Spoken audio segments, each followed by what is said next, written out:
तो हेलो जय हिंद दोस्तों, कैसे आप सब। स्वागत है आपका अपना यूट्यूब चैनल विकास मैथ एकेडमी पर। हम आपको पढ़ा रहे थे कक्षा 10 का मैथ। चैप्टर का नाम था निर्देशांक ज्यामिति, जिसमें से प्रश्नावली 7.3 का क्वेश्चन नंबर 1 को बता दिए थे। और आपको हम बताए थे जब किसी त्रिभुज के 3 शीर्ष दिए हों तो उसका क्षेत्रफल किस तरीके से निकालते हैं, इसके बारे में भी हम चर्चा कर दिए थे। तो आज हम शुरू करते हैं क्वेश्चन नंबर 2 से। तो देखिए क्वेश्चन नंबर 2 क्या कह रहा है। क्वेश्चन कह रहा है निम्नलिखित में से प्रत्येक में के का मान ज्ञात कीजिए ताकि तीनों बिंदु संरेखी हों। मतलब के का मान निकालना है और एक पॉइंट दिया आपका तीनों बिंदु संरेखी हों। तो संरेखी का क्या मतलब होता है, एक बार समझते हैं।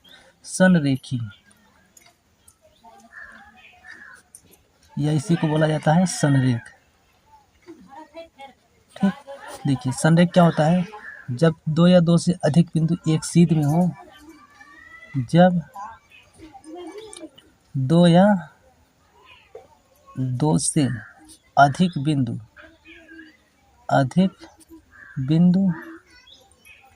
एक सीध में हो, एक सीध में हो।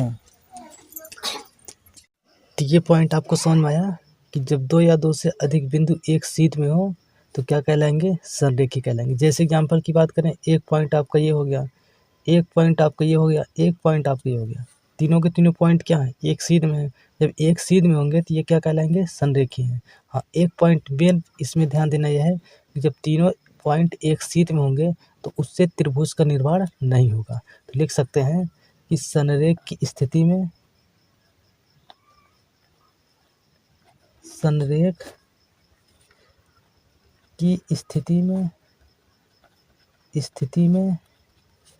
त्रिभुज का निर्माण नहीं होता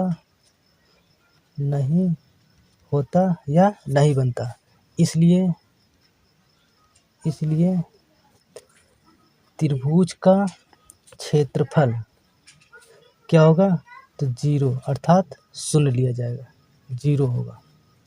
ठीक, मतलब कि त्रिभुज का क्षेत्रफल क्या हो जाएगा, 0 हो जाएगा। क्यों, क्योंकि इसमें त्रिभुज बनेगा ही नहीं, और जब नहीं बनेगा तो उसका क्षेत्रफल नहीं निकल सकता अर्थात नहीं हो सकता। तो देखो अब हम बात करते हैं क्वेश्चन पे। पहला आपका क्वेश्चन देखिए दिया है, पॉइंट आपका दिया है 7 कामा -2, उसके बाद 5 कामा 1, उसके बाद तीसरा 3 कामा के दिया है। कह रहा है के का मान ज्ञात कीजिए और बोला है तीनों बिंदु संरेखी हैं। संरेखी मतलब त्रिभुज का क्षेत्रफल 0 होगा। देखो तुलना करो, x1 कामा y1, x2 कामा y2, x3 कामा y3। अब देखिए तो लिखेंगे, हल करते हैं। ठीक, संरेख होने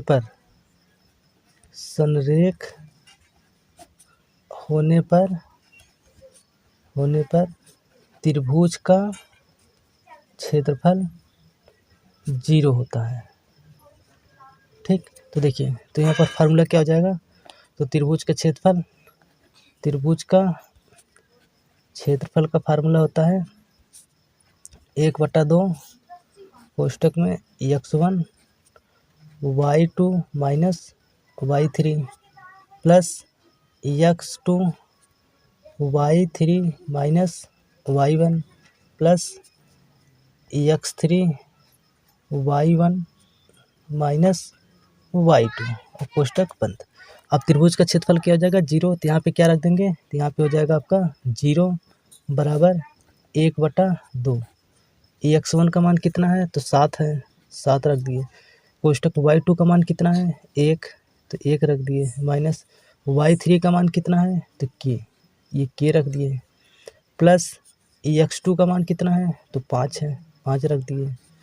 y3 मतलब के माइनस y1 माइनस का 2, तो ये माइनस क्या बन गया, प्लस, तो ये हो गया 2।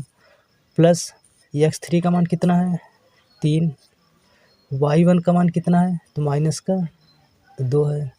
फिर माइनस y2 का मान कितना है, तो 1 है, तो ये 1 हो गया, कोष्टक बंद।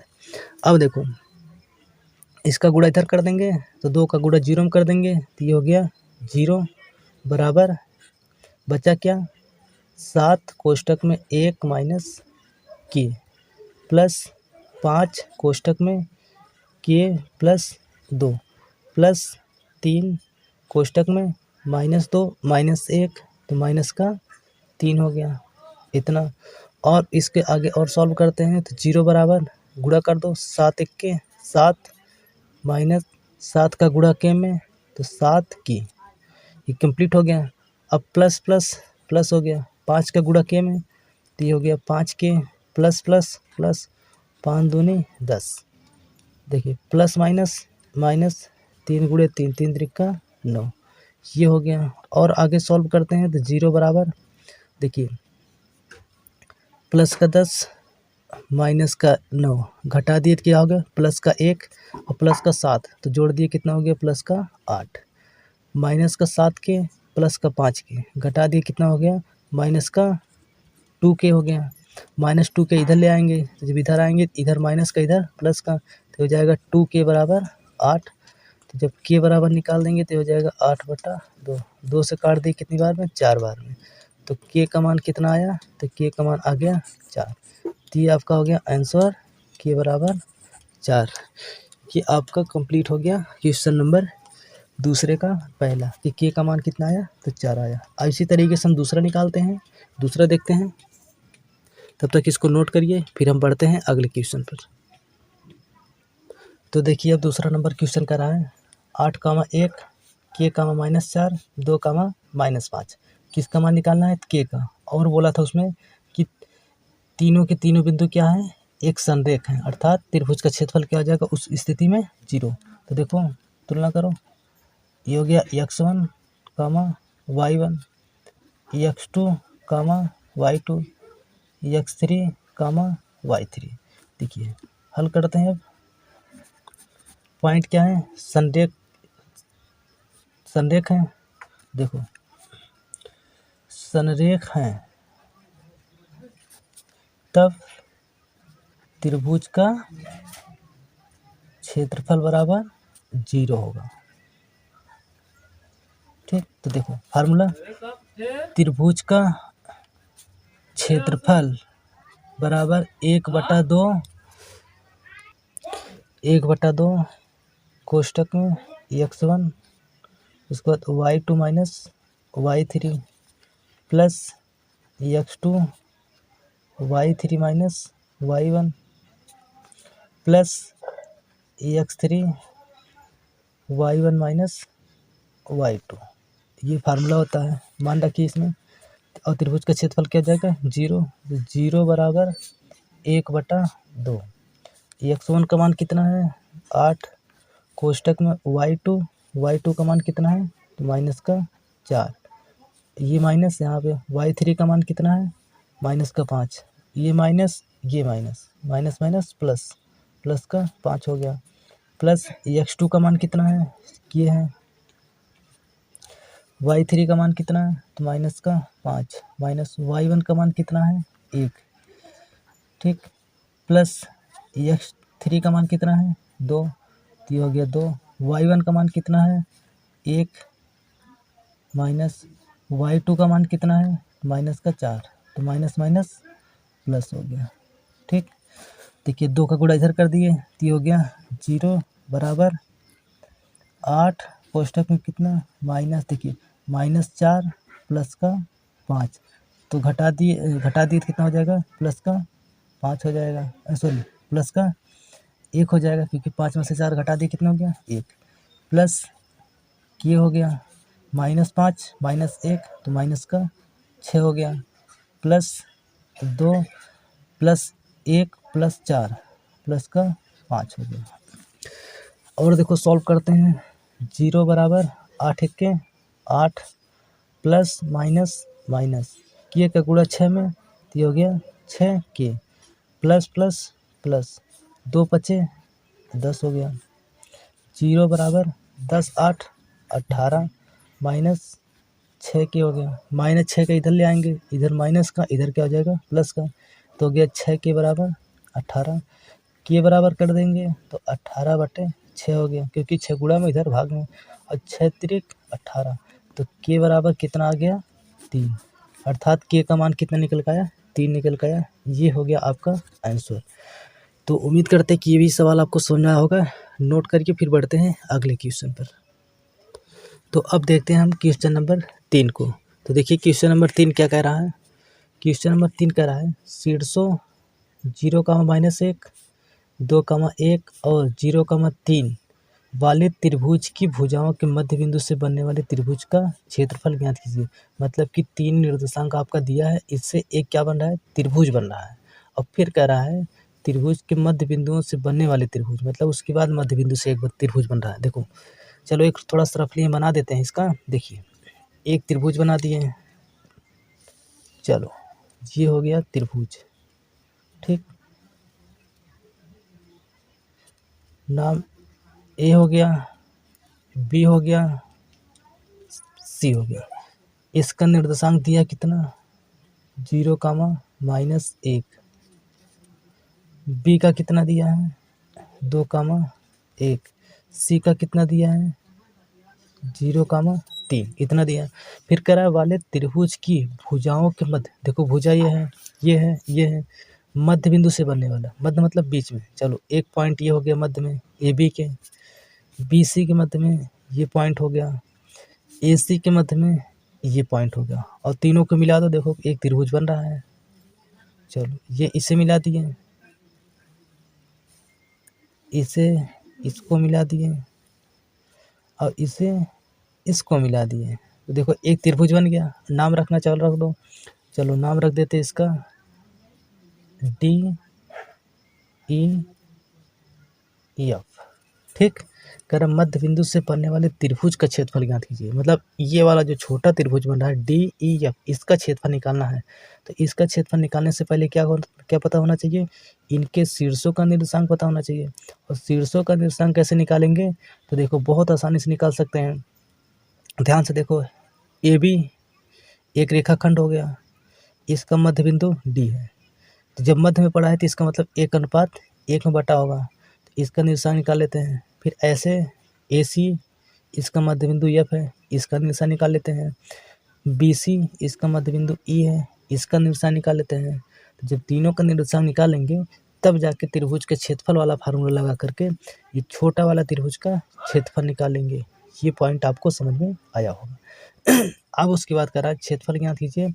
इस क्षेत्रफल के का दिए हुए त्रिभुज के क्षेत्रफल के साथ अनुपात ज्ञात कीजिए। मतलब छोटा वाला त्रिभुज का क्षेत्रफल निकाल लो और फिर एक जो दिया हुआ त्रिभुज, जो दिया हुआ कौन सा है, ABC, इसका क्षेत्रफल निकाल लो। उसके बाद इनका अनुपात बताना है। तो चलो सबसे पहले हम DEF का निर्देशांक निकालते हैं। तो चलो देखो AB के मध्य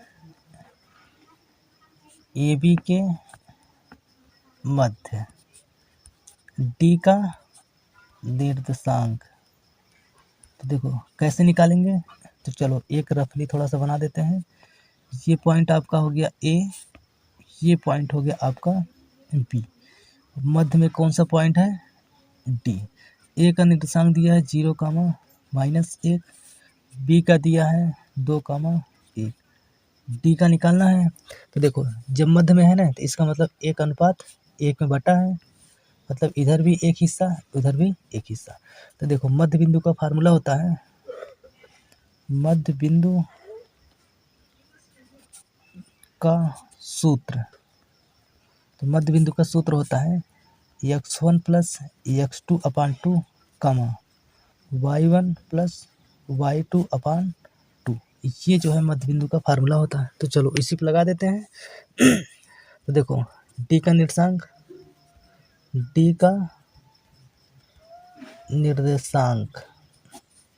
देखो D का निर्देशांक तो x1 + x2, x1 + x2/2, y1 + y2/2। ये देखो x1 का मान कितना है, तो 0 प्लस देखो x1 है y1, x2 y2, x2 कितना है 2/2, y1 कितना है तो -1, प्लस y2 कितना है 1/2। देखो ये हो गया आपका 2/2, -1 + 1 कट गया, बचा कितना 0, जीरो बटे तो 2 से कट गया एक बार में, 0 में 2 से भाग लगाएंगे उसका मान क्या हो जाएगा 0। तो 1,0 तो डी का निशान कितना है 1,0। तो चलो यहाँ पे लिख दें, चलो लिख देते हैं 1,0। ठीक, अब इसी तरीके से BC का मध्य ए का निकाल लेते हैं। देखो अब किसका निकाल रहे हैं, तो अब निकाल रहे हैं BC का। तो चलो ये पॉइंट हो गया B, ये पॉइंट हो गया C। इसका निर्देशांक 2,1, इसका दिया है 0,3। E का निकालना है तो मध्य में है, देखो कैसे निकालेंगे फार्मूला। तो E का निर्देशांक फार्मूला क्या हो जाएगा, तो x1 प्लस x2 अपान 2 कामा y1 प्लस y2 अपान 2। तो देखो चलो रख देते हैं यहाँ पे देखिएगा, देखो x1 कितना है 2 प्लस x2 कितना है 0 बटे में 2 कामा y1 कितना है 1 प्लस y2 कितना है 3 बटे में 2। देखो ये हो गया 2/2 कामा 3 1 4 बटे 2, 2 से कट गया एक बार में, 2 से कट गया 2 बार में, तो आया कितना 1,2। तो देखिए ई का निर्देशांक कितना हो गया 1,2, तो लिख दो 1,2 हो गया। इसी तरीके एफ का निकालो। देखो अब किसका एफ की, तो एफ का कैसे निकालेंगे ए और सी की सहायता से। तो चलो एक रफली बना देते हैं। ये पॉइंट हो गया आपका ए, ये पॉइंट हो गया आपका सी। तो ए का निर्देशांक 0,-1, 0,-1। सी का कितना है, तो 0,3 है। तो देखिए इसके मध्य में कौन है, एफ है, तो एफ हो गया। देखो एफ का निर्देशांक तो देखो एफ का निर्देशांक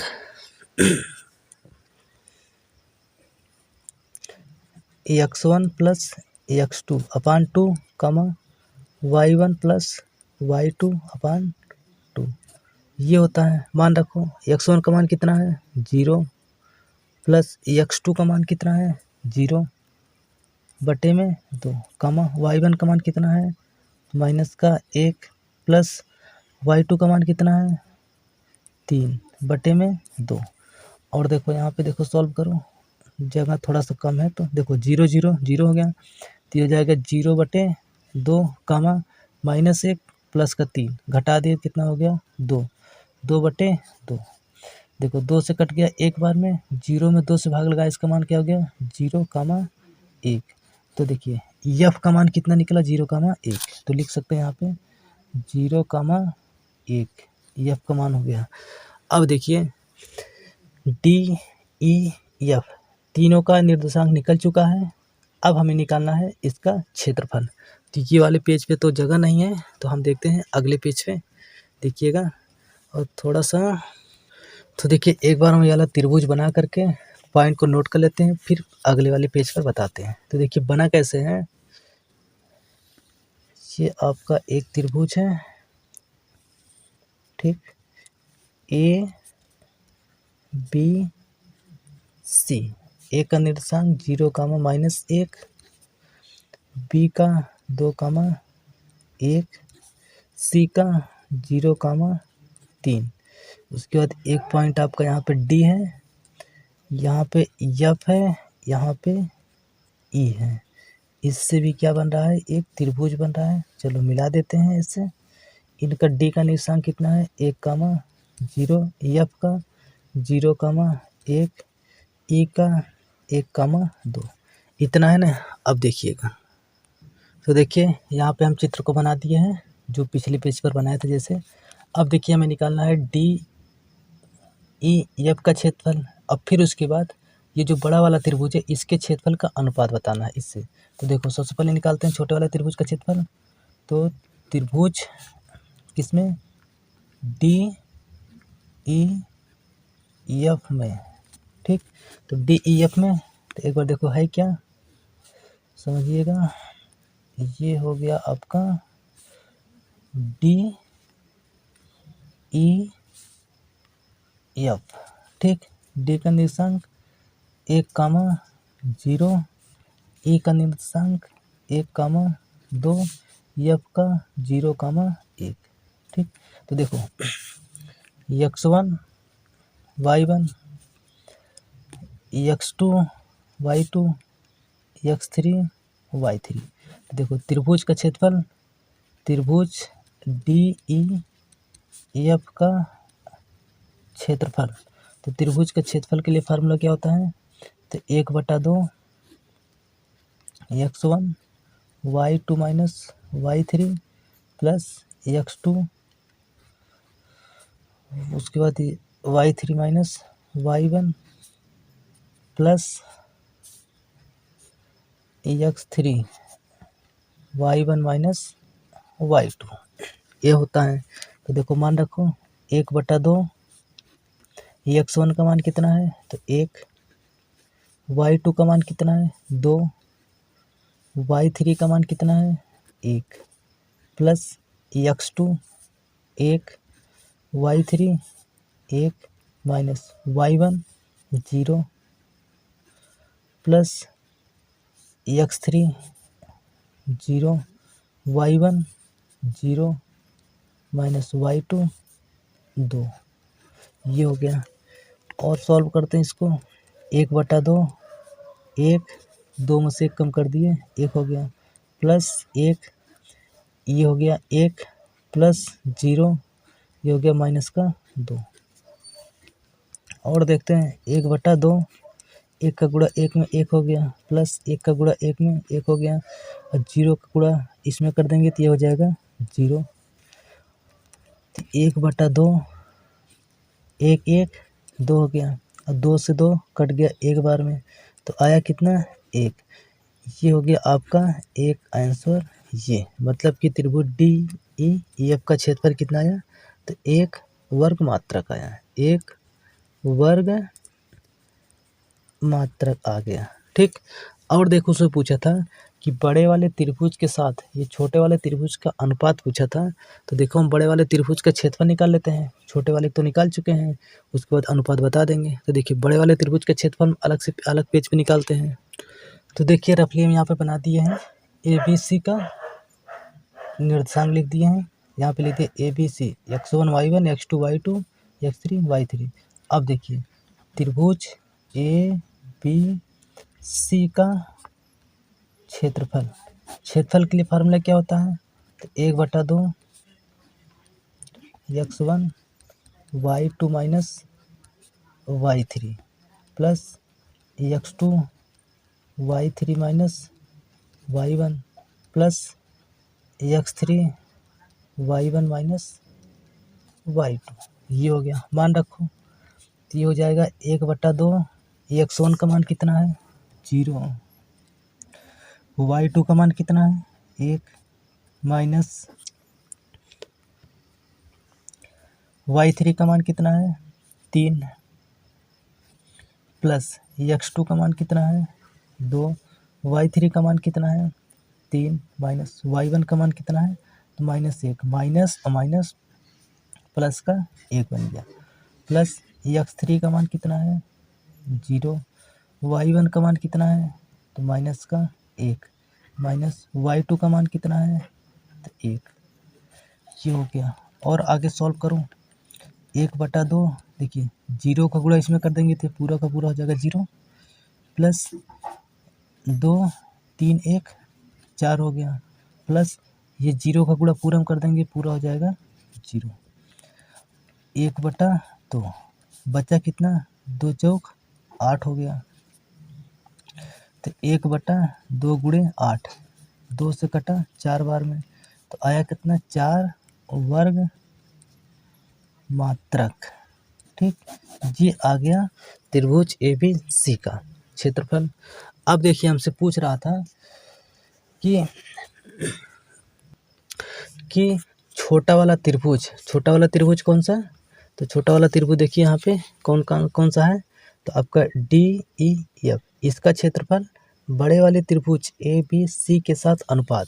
तो देखिए लिखेंगे पहले कौन सा? पहले छोटा त्रिभुज। तो देखिए अब चलो यहाँ पे लिख देते हैं।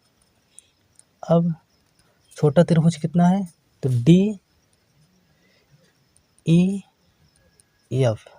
त्रिभुज DEF का क्षेत्रफल बटे बड़ा वाला त्रिभुज का क्षेत्रफल, मतलब ABC का क्षेत्रफल, त्रिभुज ABC का क्षेत्रफल। तो देखिए DEF का क्षेत्रफल कितना निकाले थे? तो 1 निकाले थे। और ABC का क्षेत्रफल कितना निकला? तो देखिए यहाँ पे हम निकालें कितना, 4। तो ये हो गया 1/4। तो 1/4 को लिख सकते हैं 1:4। तो इसका मतलब अनुपात में कितना आ गया? 1:4। ये हो गया आपका आंसर। तो उम्मीद करते हैं कि सवाल आपको समझ में आया होगा। तीसरा सवाल थोड़ा काफ़ी लंबा था, बिल्कुल आसान भी था, कुछ करना नहीं था, बस थोड़ा सा समझ करके सॉल्व करना था, उसके बाद अनुपात निकालना था। तो बस आज के लिए बस इतना ही काफ़ी है। फिर मिलेंगे अगले नेक्स्ट वीडियो में। तब तक के लिए जय हिंद। वीडियो अच्छा लगे तो वीडियो को लाइक करना, कमेंट करना और दोस्तों के पास ज़रूर शेयर करना।